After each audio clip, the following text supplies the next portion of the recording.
Great to see so many people here. A welcome to you all.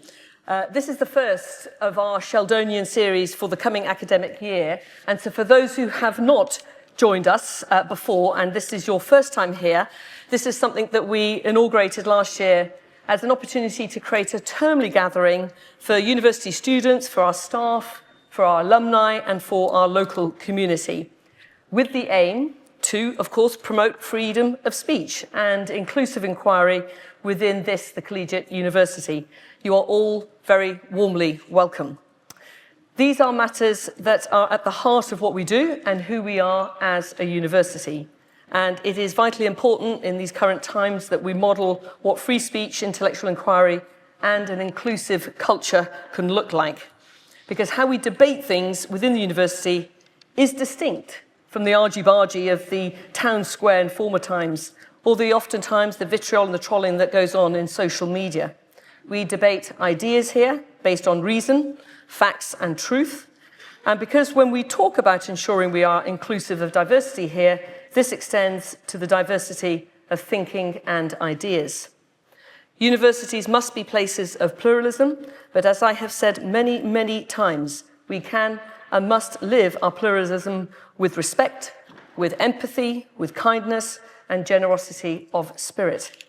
So this year, our Sheldonian series is dedicated to the theme of power and to exploring some of the dimensions of power as it is revealed in the contest of ideas, the maelstrom of political and social change, and in how we fundamentally understand the world.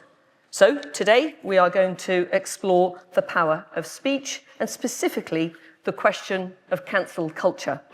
Next term, we will follow today's conversation with an exploration of the power of activism. And finally, in Trinity, or the summer term, we will examine the power of satire. I am delighted that we are going to be guided through tonight's topic by David Isaac, who will be known to many of you. He is, of course, the Provost of Worcester College, along with our absolutely brilliant panel, who David will introduce formally, but who I would like to now thank on your behalf for agreeing to join us in giving up so generously of their time. I know it is going to be a lively and stimulating discussion. And we expect you, the audience, especially our students, to join in too. So please do get involved with questions. Please speak up and exercise the power of speech that we are celebrating and modelling this evening. So without further ado, enjoy the evening, and please now join me in welcoming our moderator, David Isaac.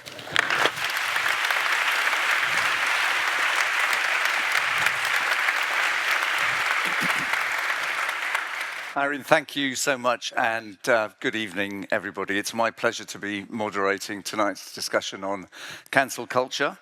And I think it's a very timely discussion given continuing anxieties in some quarters about lack of freedom of speech on campuses. And hopefully by having this discussion this evening, we're going to prove J.D. Vance wrong, who suggests that the UK and the West are going down a very dark path of losing free speech. But whether you agree and are anxious about the lack of free speech on campuses, I'm absolutely certain that everyone in this room is committed to free speech, but what's absolutely clear is that we need to understand what we mean by free speech and the boundaries of free speech. So we're going to be exploring free speech and its boundaries through a focus this evening, as Irene mentioned, on cancel culture. And I'm posing a number of questions just by way of context. Is cancel culture a threat to freedom of speech, or is it a more democratic means of holding some views to account? How do we distinguish between legitimate accountability and silencing? And is it a form of democracy which empowers voices, minority voices, that we haven't hitherto heard? And how do we deal with those issues in the digital public space? And we need to be conscious about the impact of self-cancellation. So tonight I'd like to focus on the principles and the ethics of what we think the law should say and allow, And I'm really keen, and I'm saying this to my panelists, that we don't have a detailed argument about what the law currently is. So to help us explore these important and sometimes thorny and contentious issues, I'm delighted to welcome at my far left, Sunder Katwala, who is the director of British Future, a think tank. To his right is Helen Mountfield, the principal of Mansfield College here in Oxford, and a trustee of Index on Censorship. Zoe Williams, to my immediate left but one, is a journalist probably known well to many of you who read The Guardian. And then to my immediate left, Toby Young, who's the General Secretary of the Free Speech Union and is a Conservative peer. Can I ask you to welcome all of our panel, please?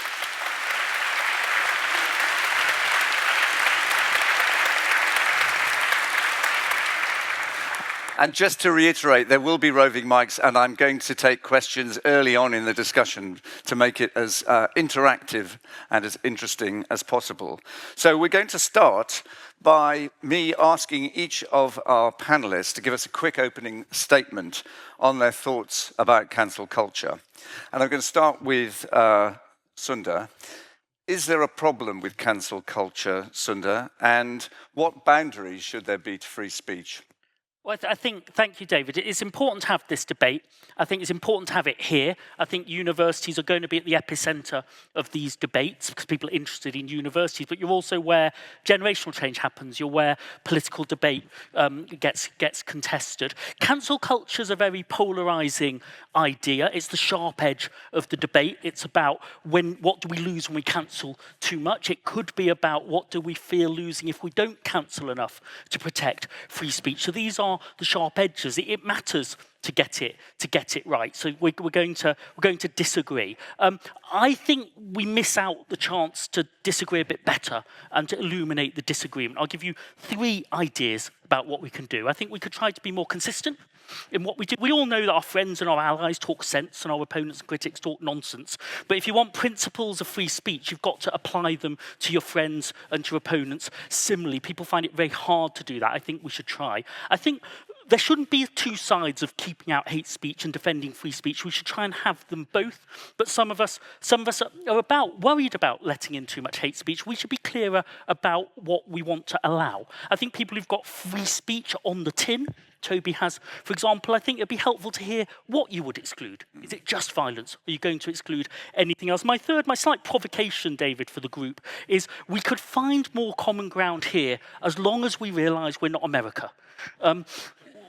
I don't think... That's an interesting thought. I don't think the American discussion from the White House about the debate we have here, I don't think it's very good faith because it's not very consistent. I think the Vice President is telling us we've got a free speech crisis. They're wiping the word inclusion and diversity off every website and every library, so it's not in good faith. But there's a bigger reason it's important. We don't want, I think, the core principle or the practice or the polarization that America has when their First Amendment, very precious to them, says the only thing you exclude is the imminent call to violence. And I think if we want to protect everyone's free speech, we've got to leave out a bit more than that. The more distant call to violence, if there's a civil war in 5 years' time, make sure you fire the first shot. Out. Not in.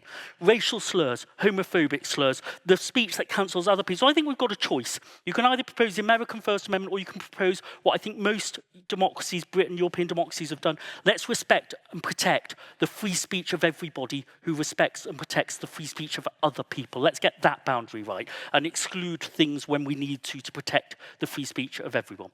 Sunder, thank you very much. Helen, okay, well, do you agree? And I think you had some solutions as well. Well, I think I'd like to start by saying that cancel culture has been a problem at Oxford for years. We've got a very long history of refusing to engage with ideas that we find repellent and no platforming large numbers of people. And it's a problem that I think the university recognises and I think it's trying to do something about it. But before I see the headlines, head of house admits cancel culture problem at Oxford, I think I should define what I mean by cancel culture. You could go back to 1555 when Latimer and Ridley were tried in the university church and condemned to death because they didn't accept the then established view on transubstantiation. Or you could go back 200 years before the University Tests Act in 1871, when you had to be a member of the Church of England to study here. So, no Catholic scientists, sorry, Vice-Chancellor, no Jewish theologians, no atheist historians. And that's why Mansfield College, which is my college, had to start in Birmingham and could only come here in 1880 after that. But it's not just about that kind of thing. Well, I mean, you also have the no platforming. Women were entirely excluded from the university until 1878. But then even after that, there was only one place for a woman for every 10 places for a man in the 60s. There was an actual quota until 1974 that only 20% of the university could be female. But again, I don't think cancel culture is just about literal censorship. It's not just about saying you may not be here by law or by practice, or we'll use violence if you do say something. I think it's also about a culture of non-engagement and exclusion. And the example I give is that when I studied modern history here in the 1980s, I was taught 10 papers by 10 men, and I was only taught about men. And the political and social thought paper only had male thinkers on it. And so did the economic and social thought paper. But nobody commented on it. No one even noticed. So for me, a culture of exclusion is about ignoring people and ignoring information because you just don't see them as relevant. I was reading Rebecca Solnit, the cultural critic, and I thought, when I look back on that period of my time, it looks like a recollection of my non-existence. You can speak, but no one will listen, and it'll just be treated as silly if you do. So what I think is that this university's done that over time, but it's what majorities do everywhere, and it's what powerful elites do to people who challenge their ways of thinking or ideas which threaten their power. And just to be clear, I am not suggesting that we have had the wrong orthodoxy and a whole new set of ideas should come in and the old ones should be swept out. I absolutely don't agree with Lord Young that if you put Alice Walker in a school library, there's no room for Mark Twain. You know, we have the headspace and the shelf space for both. We can talk about lots of ideas. But what I want for this university and for public debate in general is the kind of framework that cultivates an open and trusting and curious culture in which we can disagree well. And for me, a culture needs both rules and norms. We can talk about the limits of the law, but I simply don't believe that a free exchange of ideas can thrive in a completely libertarian free-for-all. Because if you don't have rules, frankly, bullies win. Raised voices quickly become raised fists, and we all hack each other to death. I learned that in my social and political thought paper. It's Hobbes. But apart from rules and laws, we also need norms, because that's what a culture is. It's based on expectations. And our context, I'm sorry, I have to say that I think the norms will vary by context. And our context is a university whose raison d'etre is supporting a culture of teaching and learning and inquiry. And so to uphold that culture and to help it grow, I think we need three norms. I think we need to assert that free speech is a right that is equally available to an equal extent under equal limitations to everybody. So the rule for me is the rule for thee. And we need content neutrality, and I'm not sure that's something that is always fully borne out in the way that people who suggest there's a problem of free speech really live. Secondly, we need to encourage the open exchange of views between diverse people with diverse opinions and diverse perspectives. And that means genuinely engaging with the new and the different, because that's what pluralism is, listening to understand. And then thirdly, to enable that equal sharing of diverse ideas, we need to develop an inclusive intellectual and social environment, which is based on reciprocal trust and curiosity. And that means, when we talk about internalized barriers to speaking freely, what is it that holds people back from speaking to each other across difference? What would it take to dismantle those barriers? And then maybe doing it, because I really believe that if people are properly listened to, they feel properly listened to, and they feel safe to express themselves, they can listen back. But people who are threatened or belittled or ignored retaliate in kind. And I'm proud that I think that is the kind of equal, diverse, inclusive culture that we're working to create in Oxford, because I really believe that if we don't develop that kind of culture, then the future of academic society, but civil society and democracy are at threat. Helen, thank you very much. Lots to debate there. Zoe. Yeah, I feel a bit chastened because I was trying to think about my first encounter with cancel culture, and it only goes back to like 2005. Yours goes back to the 1500s. The first time I heard it used in a media context, it was when Germaine Greer, a massive feminist, was cancelled off a panel for some anti-trans remarks. It was incredibly bracing because it was a feminist panel, and everybody was like, well, she's the feminist, she's the feminist. How can you cancel Germaine Greer? She invented you. And that was, that was a moment. Everybody sharp intake of breath, and a lot of people had to get their head around what the whole thing meant. And then there was probably 5 years after that, there was the kind of hot potato topic was sex work, and cancel culture became very pronounced there because the language is often extremely, well, I'm not going to go into it unless anybody really asks me to. But the time that I really felt what I think is wrong with the term and the debate came to the fore was in 2021 when, and this happened at Durham University, so you can all think, yeah, well, we're way better than Durham. There's no way that could happen here. What happened was, I'm sure many of you read about it at the time, Rod Liddle went to address the student union, and he was invited by a very old friend of his and a provost at one of the colleges, Tim Luckhurst. And they must have, and I think one of them even admitted this to me, but I don't want to go on record saying that, they must have cooked it up beforehand to be a deliberate provocation in the will of free speech. So Rod Liddle stood up and he said, and he basically took a pot shot at every single issue that you might be offended by. So first he said, I'm disappointed not to see any sex workers in the audience. Second, he said something anti-trans. And third, he said colonialism was by no means the worst thing to happen to Africa. I can't remember what the worst thing in his view was, whether it was rain or humidity. Anyway, some of the students walked out, and I think, I've interviewed them not on that subject particularly, but I was up doing a separate interview, and it came up a lot. And nobody said I did not feel safe in that space. Nobody said I felt my existence was being questioned. A lot of people said it was quite boring, and it was a deliberate. It was so clunky in its provocation that I didn't really think it was worthy of my time. I was being asked to feel provoked, and I didn't think it was worthy of my engagement. And I said, but if you're being asked to be provoked and then you walk out, haven't you been provoked?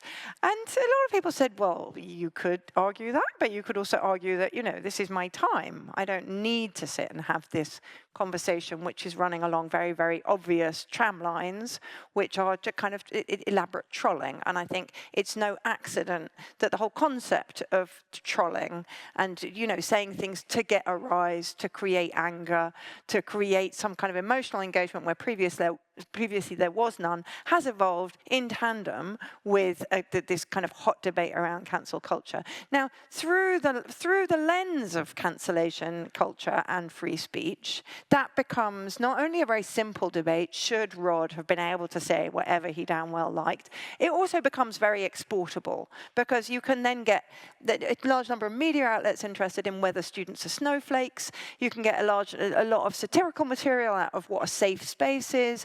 You can get a huge amount of kind of theoretical discussion, well, we can talk about theory in a sec, about, what your boundaries are and whether your boundaries are relevant and whether they are blocking intellectual inquiry.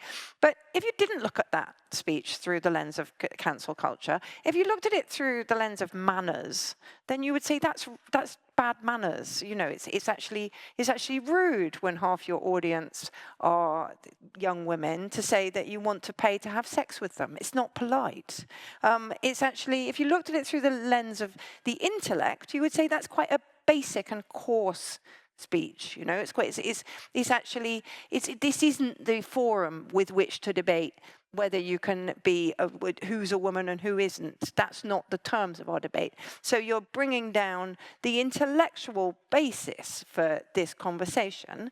And if you were to look at it through the lens of genuine pluralism, you would say this is not a pluralistic approach. If you want to hear what people genuinely think, and if you want to accommodate and consider, and I don't know, not necessarily all end up agreeing, but at least kind of figure out what we each think, that's not the way to go about it. So I think really the problem with cancel culture is that it's a very absolutist lens, and it becomes a conversation only about itself at the expense of any conversation about anything else, which is ironic, because that's what cancel culture always accuses. People who complain about cancel culture always say, you know, wish it's shutting down debate. Well, what could possibly shut down debate more effectively than a topic that will only talk about itself? It's like a kind of narcissistic topic.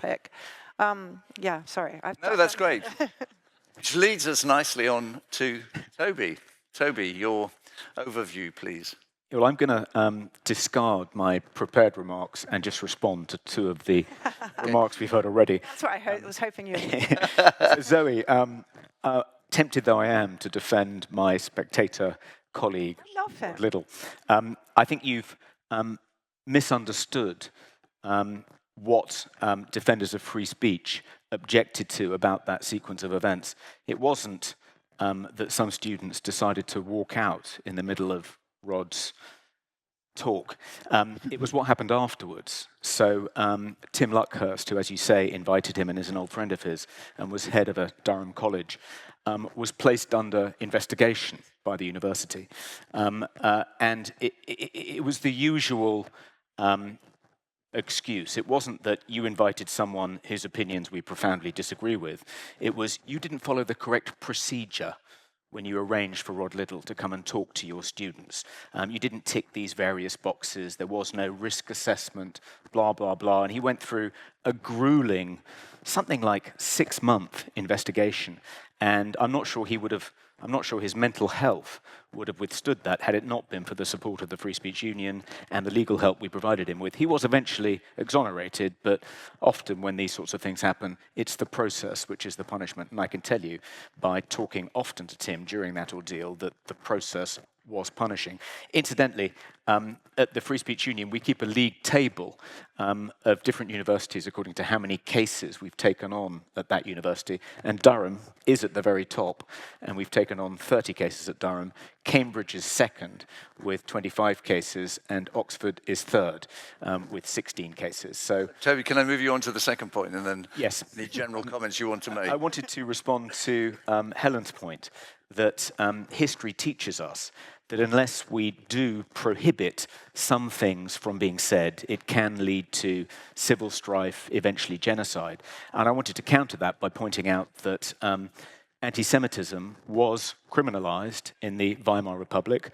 Nazis in some German states during the Weimar Republic were banned from speaking.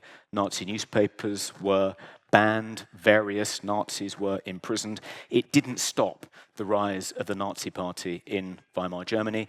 Ditto in France. The attempt to draw a cordon sanitaire around the National Rally has backfired. The National Rally is now leading the polls. Efforts in this country to demonize reform as far right have backfired. Reform is leading in the polls. The AfD is leading in the polls in Germany in spite of efforts to stop the AfD from speaking and so on and so forth. Censorship, making certain speech a criminal offense, criminalizing mis- and disinformation, all of that is counterproductive. It has the opposite of its intended effect. If you're worried about the rise, the resurgence of nationalism in Europe, more speech is the answer, not enforced silence. Can I follow on by asking you whether there are any boundaries that you or the Free Speech Union would advocate for?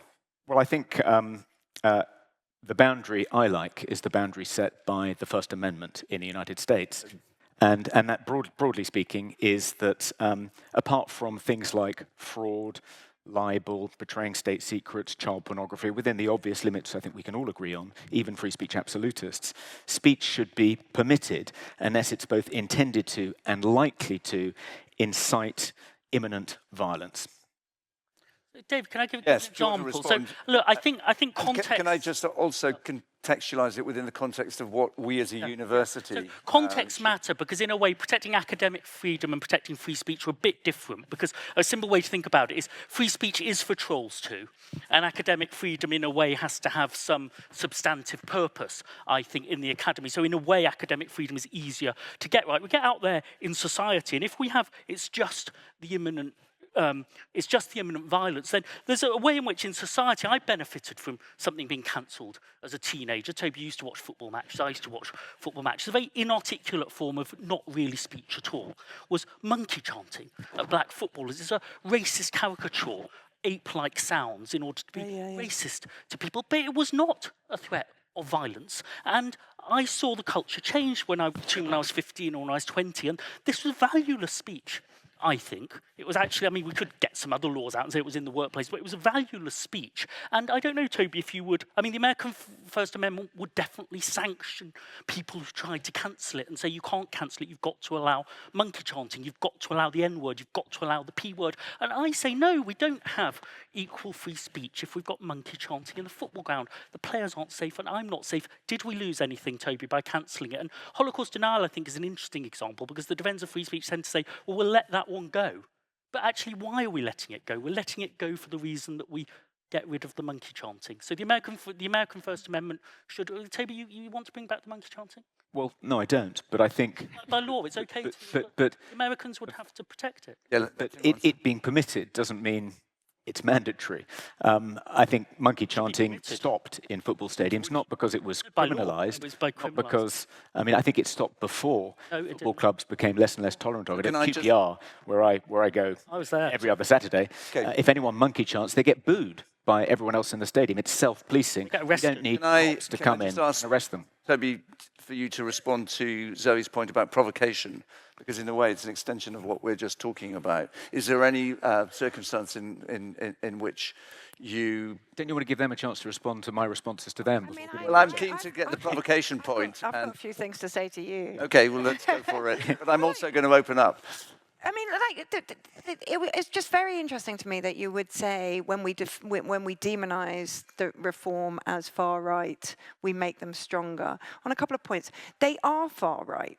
They are talking explicitly about mass deportations. That is a far-right agenda. So when you say you're demonizing them and therefore it's your fault for making them stronger because of your middle-class pearl clutching or, cancel culture pearl clutching, I'm not demonizing them at all. I'm describing them for what they are, and if people then want to follow them, then they follow them, and we say, okay, the far right is a thing. But pretending it's not a thing, or pretending that you don't disagree with it, is you're cancelling me. Toby, hold that thought, Helen. I'm keen to get any views you'd like to share in reaction to Toby. No, not at the moment. I mean, I just think the monkey chanting thing is a really interesting example because it's not saying your team's crap, it's just trying to insult somebody to put them off their game that way, and I think that's often what happens. I think it's interesting, you can disagree with somebody fundamentally about trans rights or the role of women in the home or whether we should have immigrants home, but if you deal with those by just insulting them or just instead of talking about their politics, talking about their body or whatever else it may be, actually it's just cheap. And I think what I'm trying to say is that if we're talking about an inclusive intellectual culture, then we need to fight the idea, not the person, and not try to just put people off their stride by provocation. I don't think, I mean, rules on Holocaust denial may or may not. I suppose it wouldn't have been Holocaust denial in the Weimar Republic, it would have been anti-Semitism, but rules on anti-Semitism may or may not have stopped Nazism, but I don't think they are responsible for it either. I'm keen to get some student questions. out. So we do have a question that was submitted by Skylar Hughes. Is Skylar actually here? And Skylar, have you got your question? And you now have a mic. So Skylar is a postgrad. Hello, my name is Skylar. I'm a master's student at the Internet Institute, so I study misinformation and free speech quite closely, actually. And my question was just, is free speech not just a means of grassroots justice in an era where accountability on the platform or the government often fails? So I look at things like TikTok. When someone goes on TikTok and says a racial slur, you see that TikTok as a platform does not have a good code for regulating mis and disinformation or harmful speech, and they only take down about 10% of the posts that are actually mis and disinformation off their platform. So they're failing to take accountability as the platform. And then also in the US specifically, there was a disinformation board that was enacted in 2022, and within 6 months, the government had to stop it because the leader of it, Nina Jankowicz, was pregnant at the time. And she was getting death threats from all over the United States. People found her and doxed her and were threatening to kill her and her child. So I feel as if currently there's no solutions that are feasible to combating misinformation or hate speech or things like that online besides cancel culture, because you see it fail, at least within the US context, on the policy side. You see it fail on the platform side. So what is the other solution?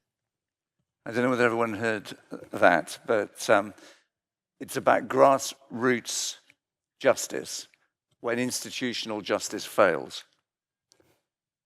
Yeah, I think it depends. It depends what sort of cancellation you're talking about, because in the end, if what it is threat or intimidation, so the person fears being able to speak, then I say, no, you can't do that as democracy. But if it is counter-speech, shame, stigmatization, noise about how bad that speech is, then you can do that. And I'm confused in a way by Toby's challenge of people who call reform far right. It might be good or bad politics, but Toby should be defending that as speech and as counter-speech, because no one's banning reform or calling for them to be banned, as far as I now know.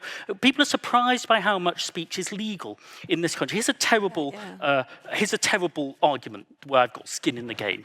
You need to deport all the minorities and all the migrants so that white children can grow up safely. It's obviously terrible prejudice speech, and I keep it out of my charity, and you should sanction people who do it at work. But you can run for parliament saying that. You'll lose your vote. Someone ran for parliament. So it's legal to say it, but you don't now have the chance for people not to say you're a shocking racist. Now, it might be, obviously, if someone defames you're a racist, you've got a defamatory point. So Toby, you should be defending the counter-speech that is loud. Can I come back on that? But not intimidating or it leads into a question that we've got from Bertie Cook. Is Bertie here?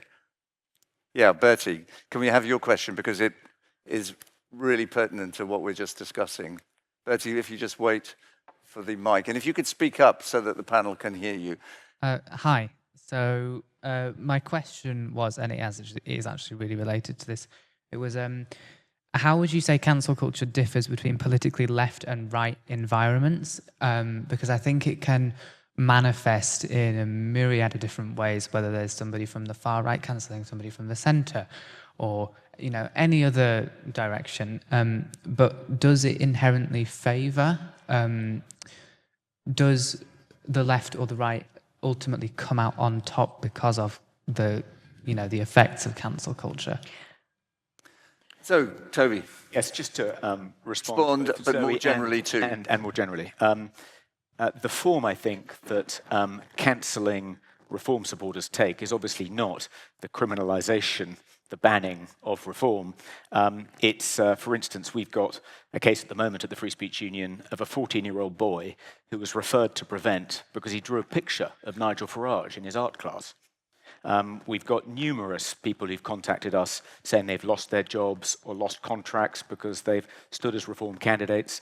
And Zoe, with respect, I think I'm not a member of Reform. I'm not here to defend them, but I think their policy is they want to deport illegal migrants, including those who are awaiting leave to remain. They don't want to. They don't want to deport. Hold on. Legal One at a time. And I think a majority of Labour Party voters agree with that. Let's talk about the. I don't think. Can I just talk about the actual principle? Far-right policy. Toby, the principle of defending the right to attack reform. As far right. I think, of course, it's part of the You would support it. Political And conversation. you do support it. Of course. I have no problem with people describing reform as far right, but the various attempts to cancel reform supporters, make their lives difficult, whether in the workplace, in schools, at universities, I think has contributed to the rise of reform and hasn't prevented the rise of reform. Okay, but the thing is, I've got a work experience kid who was referred to Prevent because she wrote a paragraph in an essay saying one person's terrorist is another person's freedom fighter. There are overzealous teachers referring you to Prevent on both sides of the fence. It's just you guys have got a union in which you're employed, and all I can do is whine about it. You can join the union. We'll help you too. We'll help your work experience student. Maybe you should take her on. But the fact is, I feel like the proof is in the pudding. This discourse benefits the right because they hang a huge amount from it.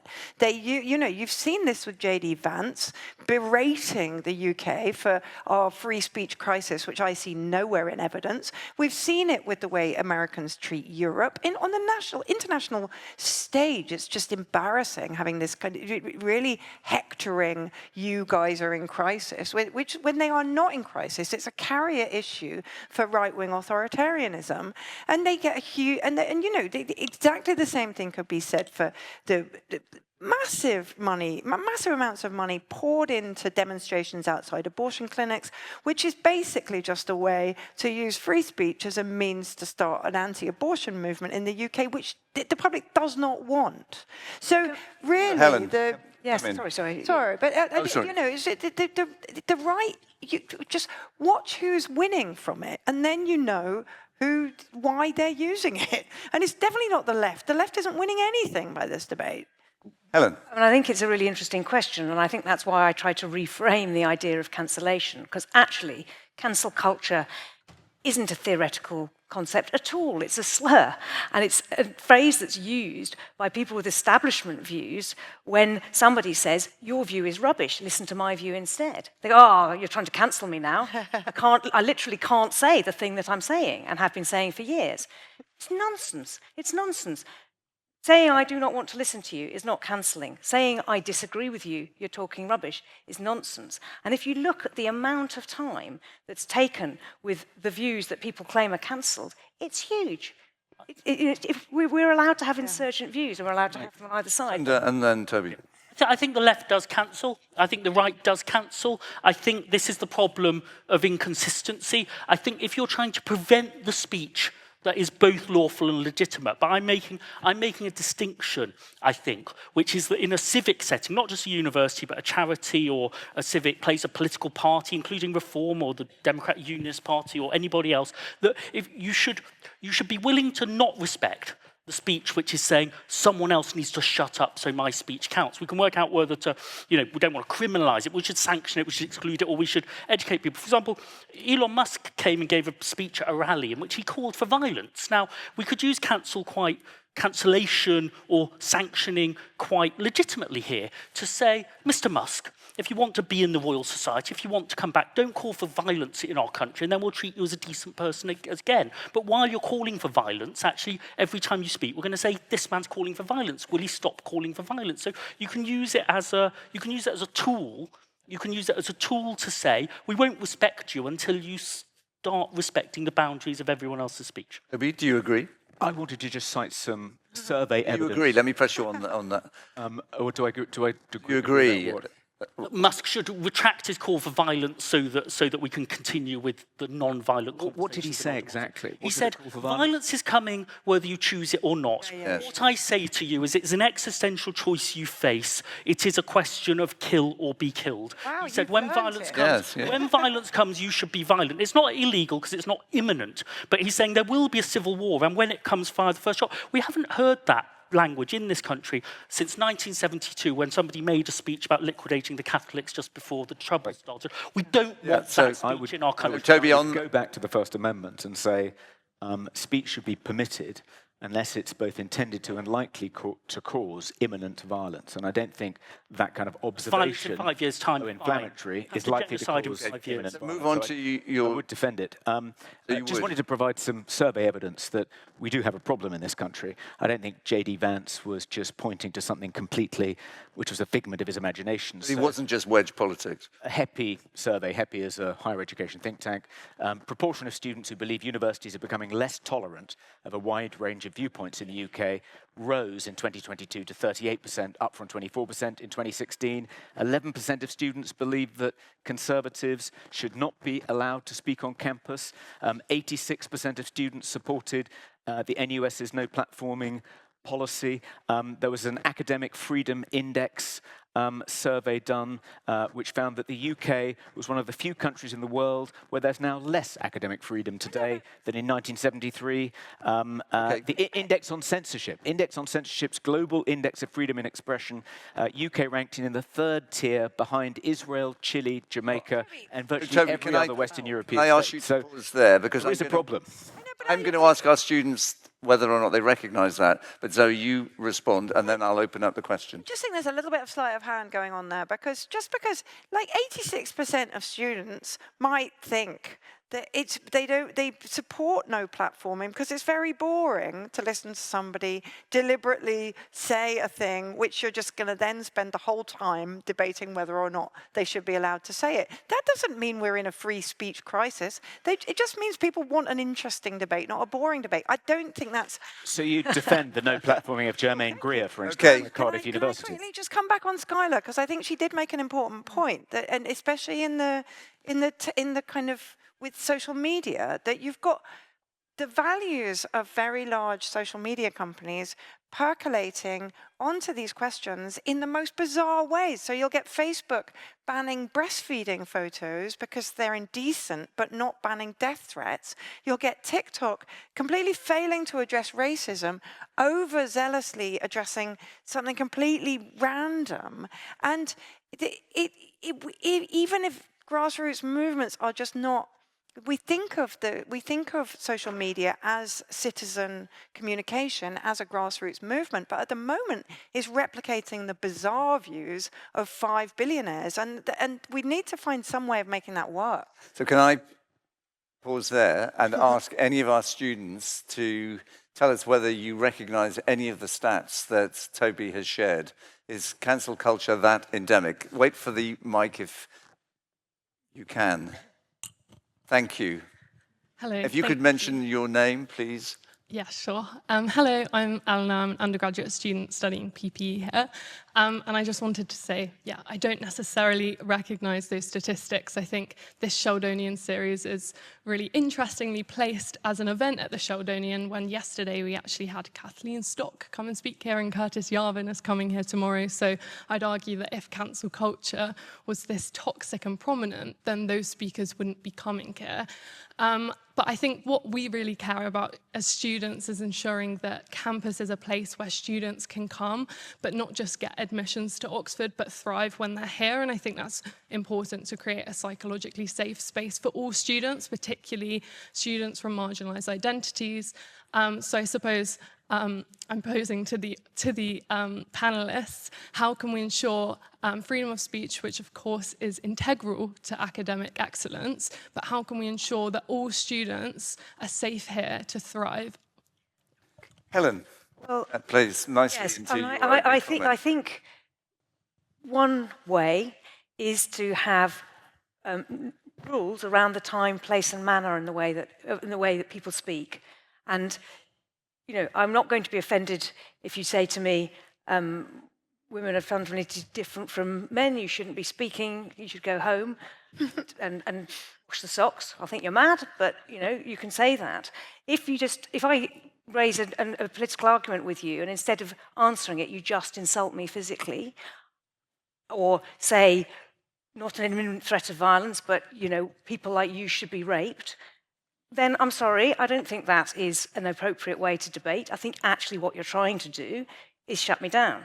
So yes, I can hear all sorts of points of view, but I think that we do need norms around the way that we speak. And there's a great debate about should you respect views that you disagree with. I don't think you should have to respect views that you think are disagreeable, but I do think that you should, in a university, have to speak in a manner that respects the people who give those views. We're all, I mean, I'm a human rights lawyer, we're all free and equal in dignity and rights. I think we should respect people and then engage with the arguments on their merits. And I think that is what makes the psychologically safe space where people can listen and they can think, I hadn't thought of that idea, I find it challenging, I find it upsetting, here's my response to it, or, oh, maybe you're right. And I don't think that people who think it's funny or clever to be provocateurs actually advance understanding or help us get to a truth. Can I put you on the spot, Helen?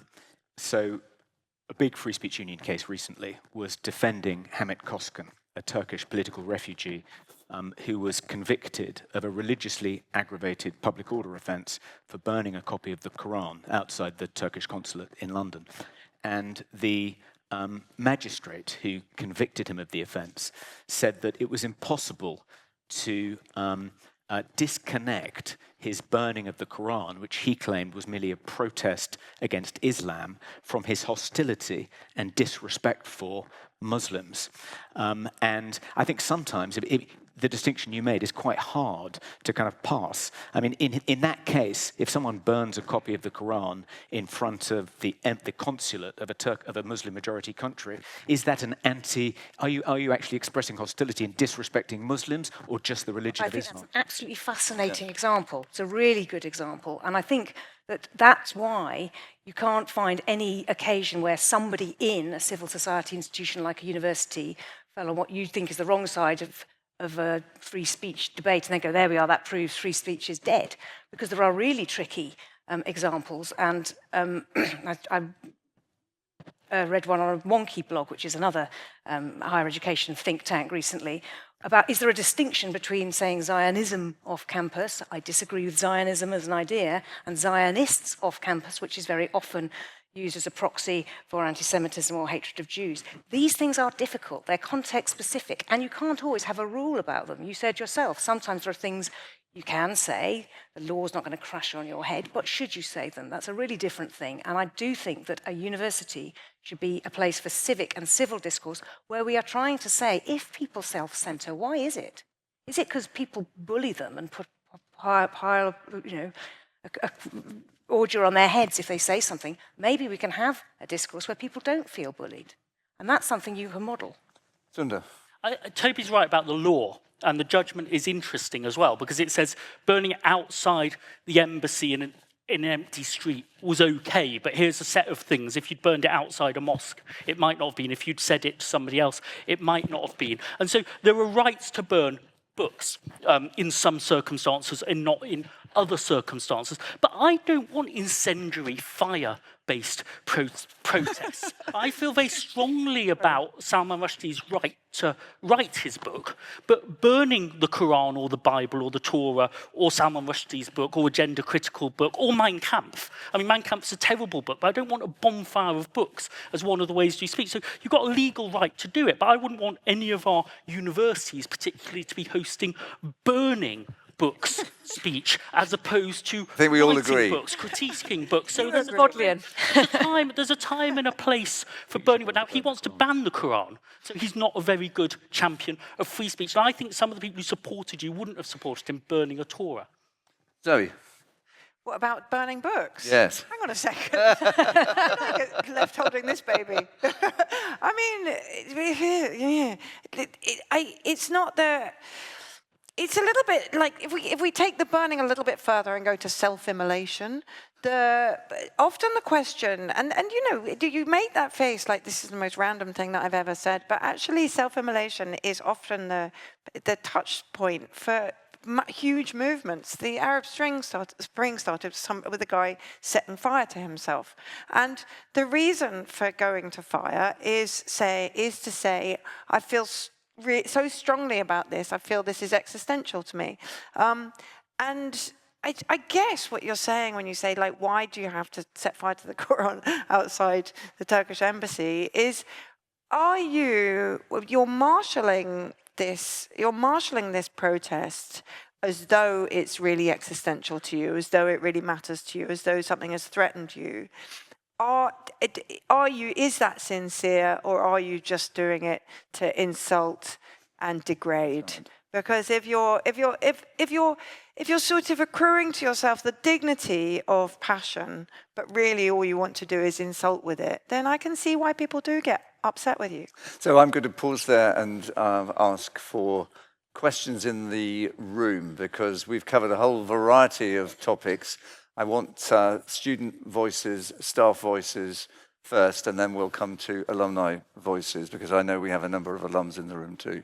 So any brave student who'd like to ask a question of this fearsome panel? Chilling effect. Not fearsome, we've been blinded by the lights. Yeah, the lights are pretty strong. Bearing in mind that we'll Please don't be scream at shy. you if you say something. No, I will go There's a to... hand Oh, there. great, we've got a hand. Hello. Actually, would you be able to stand, please, if you are able to, so we could hear you better? And could the house lights just go down slightly, because we can't see? So my question is, before in the debate, you mentioned censorship as not being very effective and having the opposite effect. Do you really believe that, or do you think sometimes when it came to Nazism, it was just one of those very few cases where censorship didn't work properly, and if we had more censorship when it came to Nazi views, that we could have probably prevented the rise of Nazism along with many other things? Did everyone get that? Because I'm not sure I got all of it. Yes, I think it was. Did we really believe that censorship was never effective? Basically, Never worked. before, Okay. you mentioned that censorship isn't effective.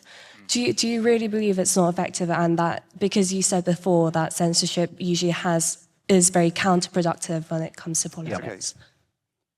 Yes, I think, of course, it can be effective. In Steven Pinker's latest book, he writes about what he calls common knowledge. And he says one of the reasons despotic regimes survive for sustained periods of time, in spite of widespread public opposition, is that the pervasiveness of the opposition to the regime isn't common knowledge. And the kind of paradigmatic example of this is Václav Havel's greengrocer. So Václav Havel said I think he came up with a notional greengrocer in the Czech Republic when it was still a communist-controlled Soviet satellite, who put a notice in his window saying, "Workers of the world unite," even though he himself had long since lost his faith in Marxism.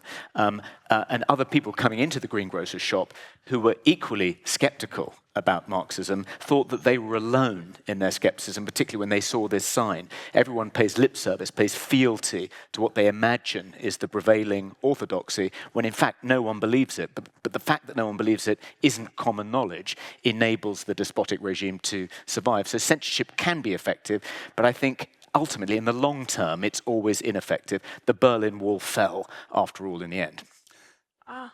Zoe. No, I mean, I've been thinking about this because I think, like so much of this stuff, it's a mischaracterization of the opposite point to say that we want to censor. We don't necessarily want to censor. What we want to see is people reacting strongly and saying that's a disgusting thing to say. It's not. I don't want to see anybody put in prison for it, but I do want to see. I do want to see civic life rear up in horror at speech which undermines, threatens,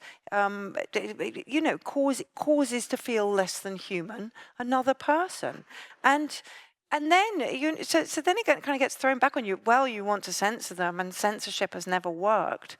I don't think that's. I think that is a caricature, and I think it's a deliberate caricature. Furthermore, I think it's trying to corrode the idea of values and humanity as things that you can express in order to make somebody stop with their hate speech. It's trying to corrode that idea as somehow authoritarian and controlling, when actually it's not. We all have to live together if we want to be happy. Why don't we try and exclude those voices that are making some people feel precarious? Can I ask if James Kirkpatrick is in the auditorium, because you raised a question, James, in the pre-submitted questions about democratization of power, which is one of our big themes. It really just builds upon what you were.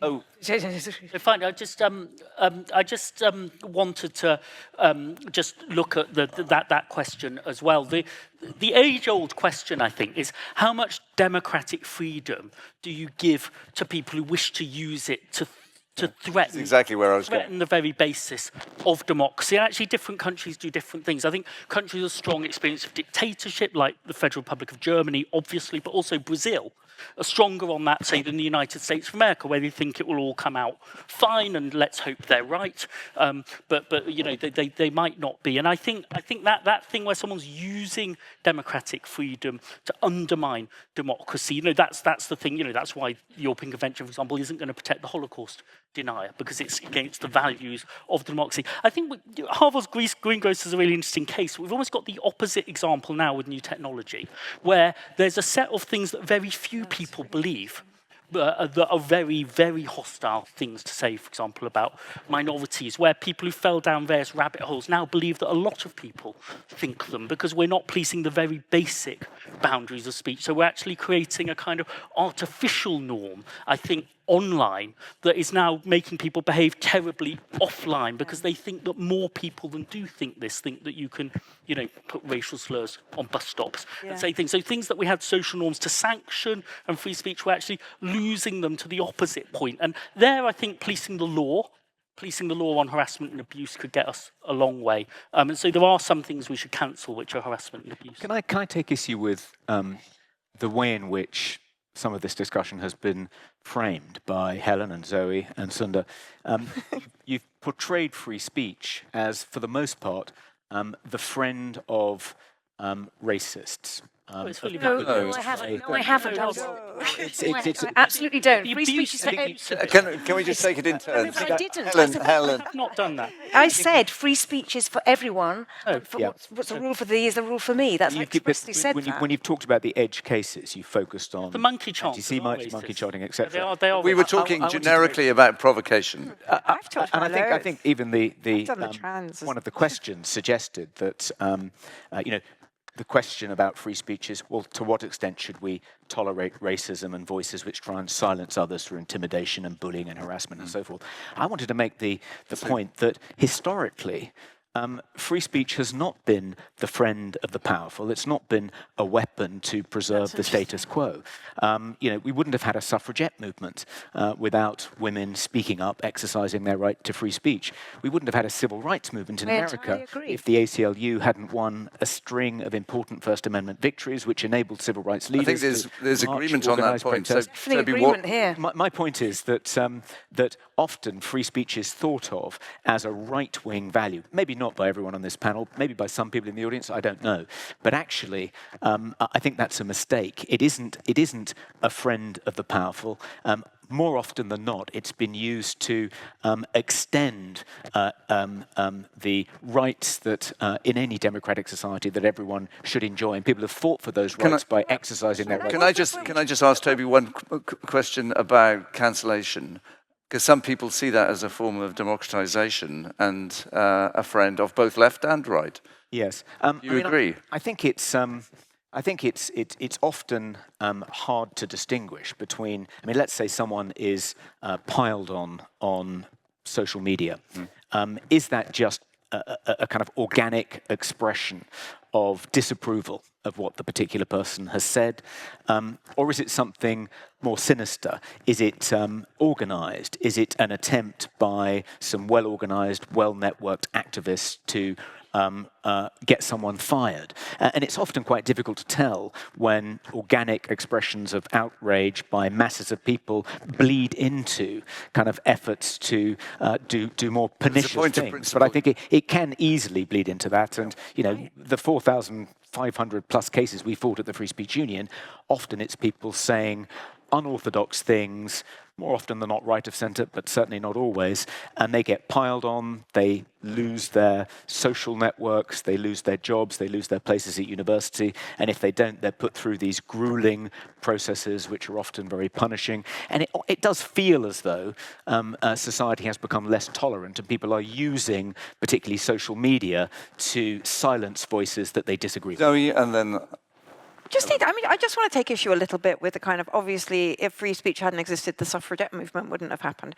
The point is, we're talking about the arguments as they're used today, and as they're used today, they are by and large to drive a wedge between the left on what it would cancel and what it wouldn't, and we lose so much of our headspace and our civic activism and civic engagement to this essentially absolutist question, to which there is no real answer, and it often depends on context.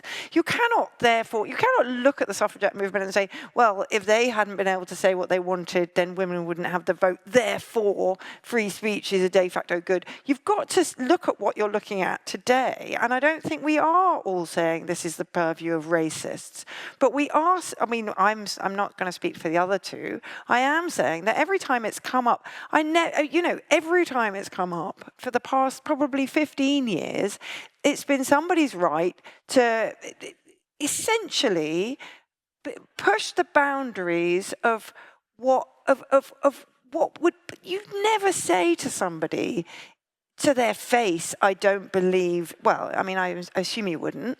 I don't accept your framing of your own gender. It would just be rude.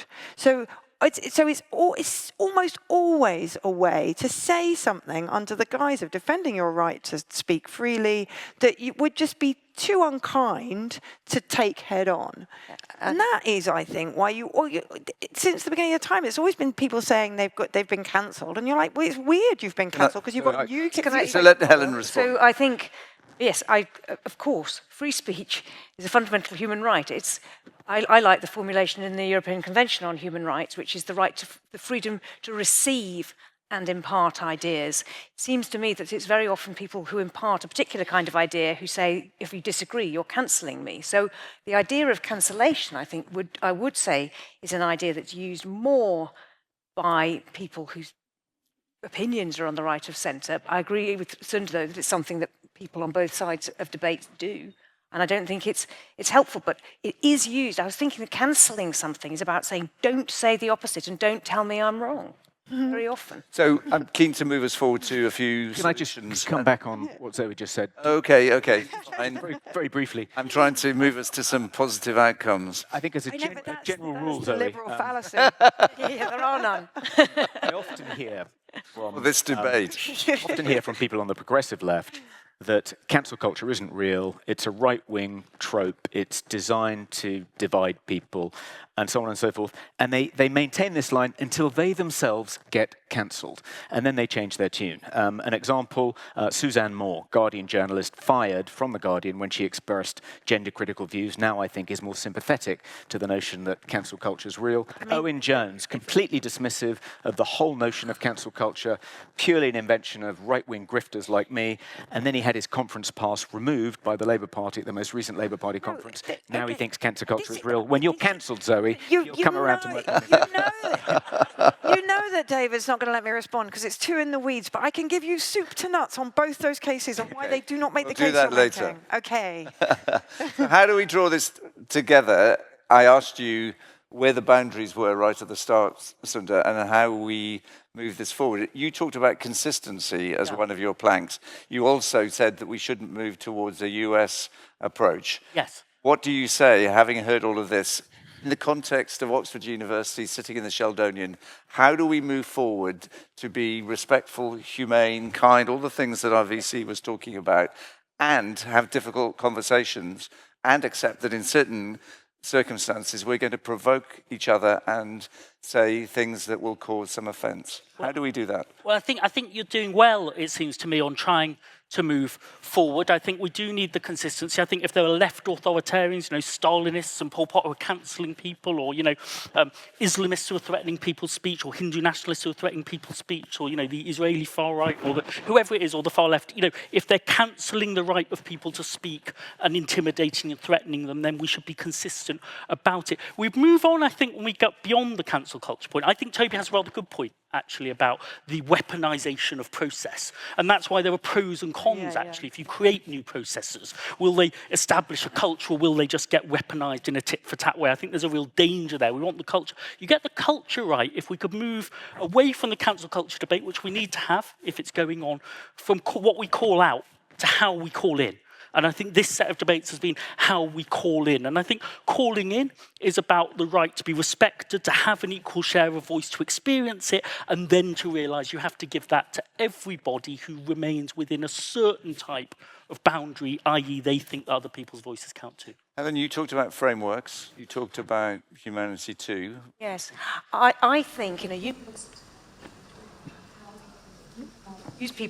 encourage people to use their speech to stretch towards other people's points of view and understand them. That doesn't mean we'll all end up in a lovely mushy centre where no one has anything left to say. It's about using our rights to receive and impart ideas to understand more, not to weaponise. And I think the other thing that's really important is that the rights to free speech in different contexts have different boundaries. We should only restrict that where it's proportionate to another really important objective to do so. But the most important thing is to ensure that we have equal enjoyment of that right, because if we have equal enjoyment of it, and if the boundaries for thee are the boundaries for me, I think we will meet in a much more civil and civic place, and I think we will be able to debate ideas rather than scoring cheap shots off each other. Toby, you agree? Well, I don't think I do. I thought you might not. When we were devising the Free Speech Union Statement of Values, we were trying to think, well, where do we put the limits on free speech? And we had a discussion in the office, and one suggestion was that we would only defend people who got into trouble for entering into discussions and expressing their point of view in a respectful, good faith, reasonable way. But then someone pointed out that, well, where do satirists then sit? They don't engage in political discussion. They don't try and make their points in a respectful, reasonable way. They do it in a scabrous, satirical, waspish, sometimes venomous way, and yet we'd want to defend their right to do that. I think we are we're entering slightly treacherous waters if we're too fussy, if we're too circumspect about kind of the manner and tone in which people express their politics. That way, it's often an excuse for actually just silencing people whose views you disagree with. You would err on the side of provocation. I think the important thing is to tolerate each other's points of view that we disagree with, but not necessarily respect them. Zoe. You see, I was going to say, I feel like some of us are taking a knife to a gunfight, but I think what's going on is we're taking completely incompatible utensils, neither of which is much use at fighting to this fight. There is a tendency on the left, the centre, even the centre-right, to always be looking for the consensus, and I see that. But there is also, within kind of a lot of provocations, a lot of absolutist things, whether you're talking about sovereignty or borders or gender or women or men or whatever, in absolutist thoughts, there is no desire for consensus. There is no desire in provocation to reach a consensus. There is just a desire to drag the conversation further that way, while everybody who prefers consensus chases that way. What would you have us do, particularly in a university context? In a university context, I would just stop talking about free speech as an absolute and just try and refract it through some other principles that we used to really well understand, like, is this getting us anywhere? Is this interesting? Is this, is Decide whether it's interesting, novel? whether it's getting us anywhere. Everybody knows, though. You know when you're in the pub whether somebody said something boring, because everybody makes this face. On that note, I know Thank you for such a fascinating conversation. I know that we stand between you and the pub where you will go and have those very conversations. But I'm going to hand over to Tim Soutphommasane, who is going to say a few concluding remarks about this evening and whether we've achieved our objective or not. Thank you, David. And what an exhilarating evening of discussion and debate we've just had. We've covered an immense amount of territory this evening, from the American First Amendment to the religious wars of the 1500s, to Weimar Germany, and to the politics of the far right today. In having the Sheldonian series, we aim for one very simple thing. And at the outset, it was said that universities are at the epicenter of debates today about freedom of speech. Well, at Oxford, we don't shy away from debate, and we believe it's incumbent upon us as a university to model what debate and discussion can look like. And I think we've seen tonight from our panelists, led by David Isaac, just how you can debate the big issues of the day with reason, with passion, with verve, and with empathy. It sets a great tone for the rest of the year's Sheldonian series. A few thank yous in wrapping up tonight. A big thank you to our events team who've done a remarkable job in pulling this all together. There's an enormous amount of work that goes on behind the scenes. To our colleagues from the Proctor's office, to the stewards here at the Sheldonian and many others, to my colleagues, Julius Grauer, Heidi Johansson-Berg, Beth Botwright, and David Isaac. Big thank you for helping to organise this year's event. Speaking of which, the next event in Hillary is going to be on Wednesday, the 4th of February. And as the Vice-Chancellor mentioned, we've tackled this evening the power of speech. Well, in Hillary, we're going to be tackling the power of activism and what activism means in a world riled by social, political, and technological change. We hope you can join us. Pencil it in your diaries, but it leaves us with only one thing to do, which is to close this evening. And will you join me, please, in thanking David Isaac, Toby Young, Zoe Williams, Helen Mountfield, and Sunder Katwala.